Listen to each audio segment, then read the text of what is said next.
జగన్కి హోదా ఇవ్వడం అసాధ్యం, ఇవ్వరు. ఎందుకంటే నాకున్న అవగాహన మేరకు అయితే కోర్టు కూడా ఎక్కువ జోక్యం చేసుకోదు. ఇప్పుడు కార్యదర్శులకి నోటీసులు ఇచ్చారు, కార్యదర్శులు చెప్తారు స్పీకర్ నిర్ణయం మేమేం చేయలేమని చెప్పేసి. చట్ట ప్రకారం అయితే మాకు సంబంధం లేదని స్పీకర్ అంటారు. స్పీకర్కి నోటీసులు ఈయనని చెప్పింది కోర్టు. ఎందుకని? స్పీకర్ విధుల్లో జోక్యం చేసుకోవడం అని. ఇప్పుడు ఈ రెండు చూసిన తర్వాత ఏమన్నా ఇస్తే ఇవ్వాలి. స్పీకర్ లేదా కార్యదర్శి చెప్తారు కాబట్టి స్పీకర్ నిర్ణయం తీసుకుంటారు, మాకు సంబంధం లేదని రేపు కోర్టు చెప్పచ్చు. లేదా స్పీకర్ని అడిగితే స్పీకర్ కూడా చెప్పచ్చు భారతదేశ వ్యాప్తంగా ఈ సిస్టమ్ ఉంది కాబట్టి మేము హోదాని ఇవ్వదలుచుకోలేదు అని చెప్పి. అప్పుడు ఇంకా కోర్టు ఏం చేయగలుగుతుంది? హైకోర్టు ఏం చేయగలుగుతుంది? సుప్రీంకోర్టు ఏం చేయగలుగుతుంది? కాదు ఈ సంప్రదాయం మార్చండి, ఇది హక్కు అని చెప్పడానికి కోర్టుకి పరిధి లేదు.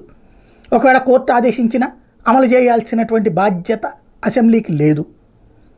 ఎందుకంటే స్పీకర్ విచక్షణాధికారాలు విశేషంగా ఉంటాయి కాబట్టి. గతంలో రోజాని అనుమతించమని చెప్పి సుప్రీంకోర్టే ఉత్తర్వులు ఇచ్చినా సరే స్పీకర్ అనుమతించలేదు, కోడెల శివప్రసాద్. అది గుర్తుకు తెచ్చుకోవాల్సినటువంటి అంశం. కాబట్టి జగన్ ఆశపడేది సాధ్యం కాకపోవచ్చు.